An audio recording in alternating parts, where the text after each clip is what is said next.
The chair recognizes Representative Longoria. Thank you, Mr. Speaker. Thank you, Chairman Zerwas, for your leadership. Members, I'd like to start first by thanking the subcommittee members, Vice Chair Miller, Representative Capriglione, Representative Rose, and Representative Cosper for all their hard work over the last couple of months. I'd especially like to thank Malika Tay, my budget analyst, for doing a phenomenal job. Not only was the subcommittee on Article 1, 4, and 5 able to maintain behavioral health services in our articles, we provided additional funding to the Texas Military Department for additional counselors across the state. We also provided additional funding to the Texas Juvenile Justice Department to increase medical and psychiatric services to our at-risk youth.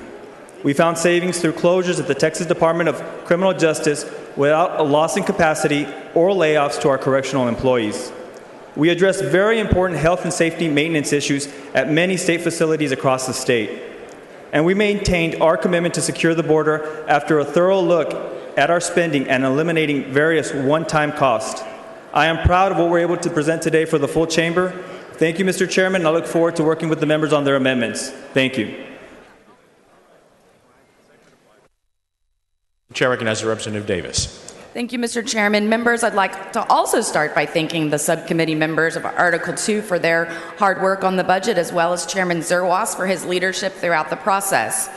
Within the tightened fiscal parameters for 2018-2019, the Article 2 budget focuses resources on programs that seek to protect vulnerable children, provide mental health and substance abuse treatment, and maintain funding for vital programs. Senate Bill 1 funds projected caseload growth for programs like foster care, Medicaid, and CHIP, provides increased funding for CASA, the Child Advocacy Centers, and Family Violence Program.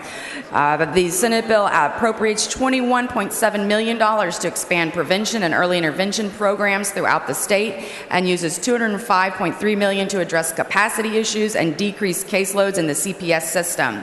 There is a $118 million appropriation for partial restoration of the therapy rate reductions and $62.6 million to eliminate the current and projected waiting lists for community mental health services. There is also $100 million for jail diversion programs and increased forensic bed capacity at state and community mental hospitals. And there is $188.6 million for life and safety repairs at the state supporting living centers and state hospitals. The subcommittee was presented with more than $3 billion in exceptional item requests. Most items requested, with few exceptions, established or expanded a program were put into Article 11 so that we could prioritize the House must-fund items. Senate Bill 1 also includes several cost containment initiatives to ensure responsible government spending. Included within the Article 2 budget is a federal flexibility rider that directs HHSC to pursue opportunities with the new federal administration for potential savings in the Medicaid program. I know many members have had questions about this rider, and I want to be very clear right now that this rider does not call for any provider rate cuts or changes to Medicaid eligibility. There will be an amendment, actually there are going to be several amendments offered today that will clarify the intent of the rider. We can talk about that then. Finally, I'd like to say that the budget before you is reflective of an effort to realize the realities of limited available revenue moving forward while still prioritizing funding to the House priorities. Thank you again to the subcommittee members who worked on this budget with me, Vice Chair Bonin, Representatives Dukes, Munoz, Wu, Sheffield, and Roberts. I appreciate your input into the budget, and I'm happy to answer any questions.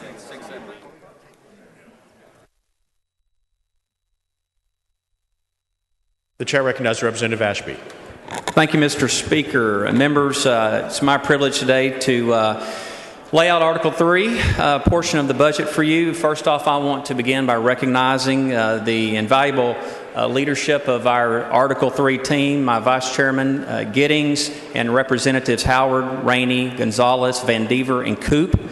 I would also like to thank Dr. Zerwas and the Speaker for their leadership, and really the entire Appropriations Committee for their extremely hard work and determination in focusing on the needs of both higher and public education in this budget cycle. I'll start by saying that overall you won't see many additional funding items adopted.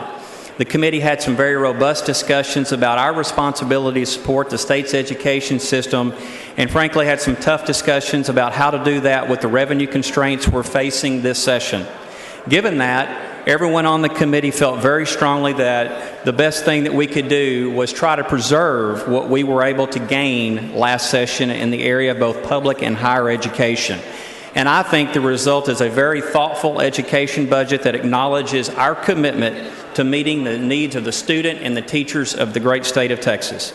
Specifically in public education, this budget fully funds enrollment growth and adds an additional $1.5 billion, which was discussed earlier, to the Foundation School Program over our state obligation.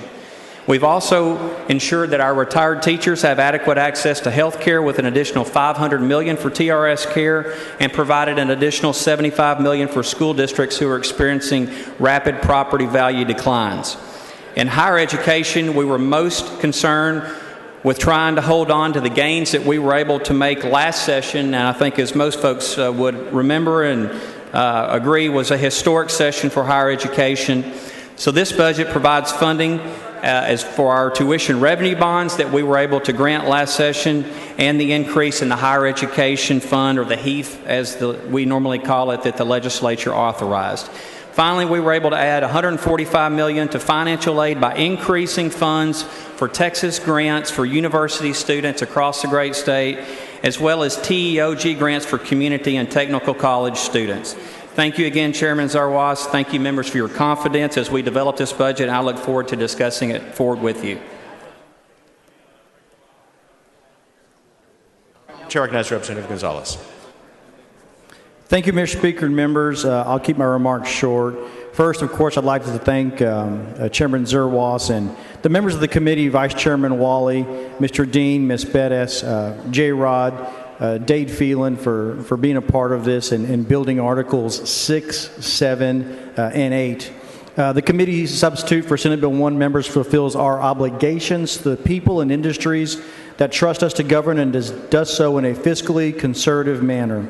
Among our achievements, in Article 6, all funds decreased by 1%, due in large part to the removal of one-time expenditures.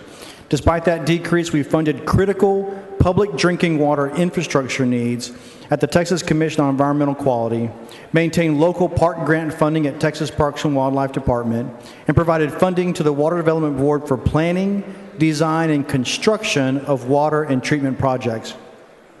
Members, you will see a common theme among these agencies in that a large portion of their funding streams are general revenue dedicated accounts. The committee made a strong commitment to use the revenues for the purposes for which they were dedicated.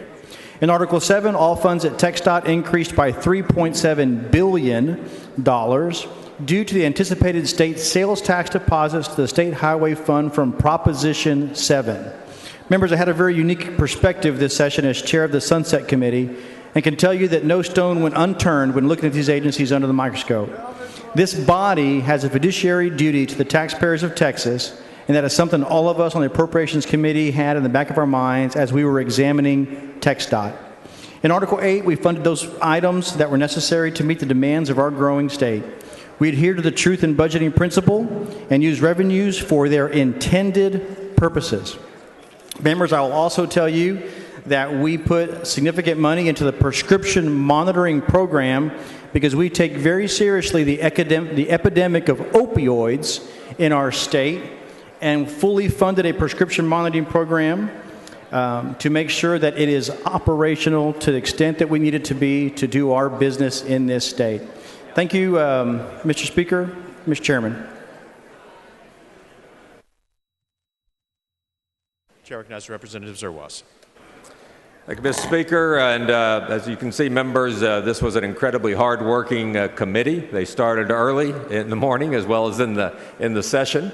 But what I tell you what was most important, I think, was the way all of us reached out to y'all who weren't part of the appropriations process, because this day only happens and happens, effectively because the members have reached out, brought back your concerns, brought back things that you felt needed to be included in this budget that we're laying out. We're about to discuss hundreds of amendments in House Bill 1, hundreds, I will emphasize. We're going to debate our priorities in each and every article of this budget, and the subcommittee chairs will shepherd that process as we go through it. But I do want to stress that this is just the start of the debate on the budget. It is not the end. And with that, Mr. Speaker, I would also express my thanks to you for the opportunity and privilege to chair this committee, but also the opportunity to work with some very, very effective committee members and numerous members of our staff and your staff that have made this an incredibly effective process.